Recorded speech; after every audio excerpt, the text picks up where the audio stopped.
Welcome back, fellow Walking Dead fans. Solid Dave Snake here, continuing my reviews for The Walking Dead Comic Series 5 action figures by McFarlane Toys. And in this review, we're going to take a look at the New Beginning Prisoner Negan.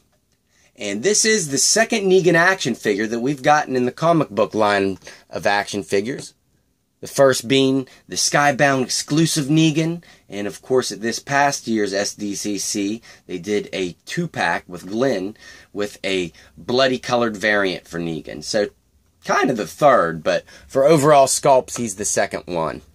And we're going to do the same thing that we've done for the previous two figures in this review, where I grade him on 5 different categories: accessories, sculpt, paint, articulation, and finally, presentation. So let's just get right into the accessories and go over the common heads on a spikes here. And in this pack, we get Kenny's head. Hey, that sounds a little familiar. And this will intersect with the other heads, the base. And it is a different base, of course. They're all different. But the head is pretty nice. This one doesn't look as zombified as much as the other ones, though. At least in the eyes. The mouth is wide open. And he does have a bandana going all the way around. So out of all the heads on the spikes, I would say this is the most generic looking, but still greatly detailed. Just wish they made it look a little more like a zombie in the eyes for this one. Of course, the actual stick is fragile, just like the other one, so be careful. And like I said, the base is unique and will connect into the other bases. And what would Negan be without Lucille? However, he did not use Lucille when he was dressed like this. He was a prisoner and still hasn't got a hold of Lucille, even though he is busted out in the comic books now. But I could see why they would give him Lucille no matter what. Negan hasn't had an actual retail release, and I think fans might be mad if they didn't include this Lucille. And he also comes with his poop bucket. I thought this was a funny accessory to give him. And really the only fitting accessory, because this is all he had in his jail cell. And this is a reused piece. This is the same bucket that came with Series 2 Penny Blake.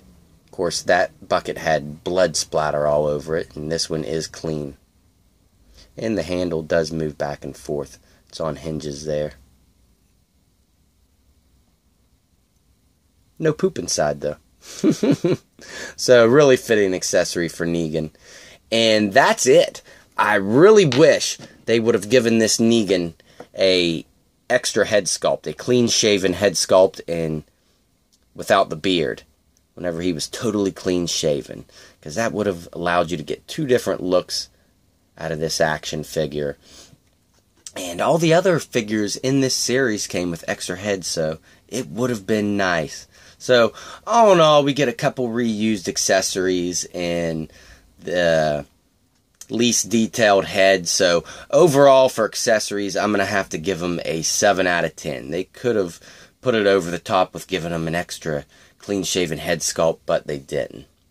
But now let's take a look at this Negan from head to toe. And I am blown away. This is an amazing sculpt and paint job for this figure. Now that we have a clear focus on his face, you can see how detailed it is. And just so you can see how much that does resemble Negan underneath. I think they did a good job with that, even though he's got the long hair and beard. You can still tell it's the same kind of face here. Of course, a totally different sculpt, but you can just tell it's Negan. Everybody jokes around. He does look like a jacked up version of Jesus from the comic books in this figure. But I really love the way that they did the hair. It's very pliable, and these bangs coming down are very, very pliable. They're separate. It's not all one piece. Well, it is one piece. It's just that these kind of come down separated from the rest of the hair. Right here and right here. These two. So I really like how they did that. And the beard came out really clean. Great job with the paint. Same with the eyebrows and the eyes.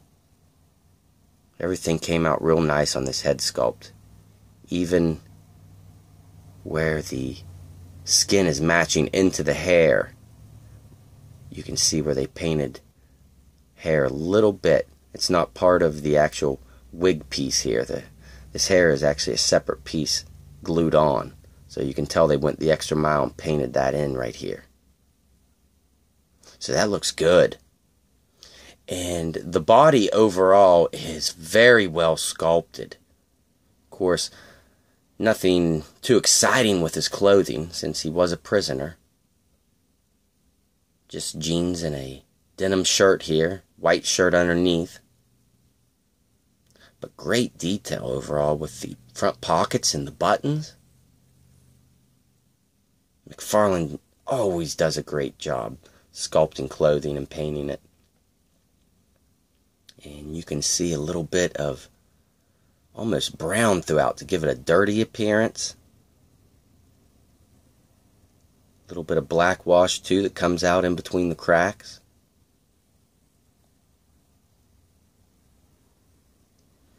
His hands are very big. And his right hand actually has a peg inside. Which when I first heard about this, I thought, what the heck? Why the heck does he have a peg whenever none of the accessories have holes in them? And that's to allow him to kind of hold the bucket a little more natural. You can peg it on, or not peg it in, kind of stick it in underneath there in between the figures in that peg. And it gives him a little more natural looking hold on that bucket. But, I just dropped it. I'm not going to pick it up. And, of course, this is a more closed grip hand, and the left is more open.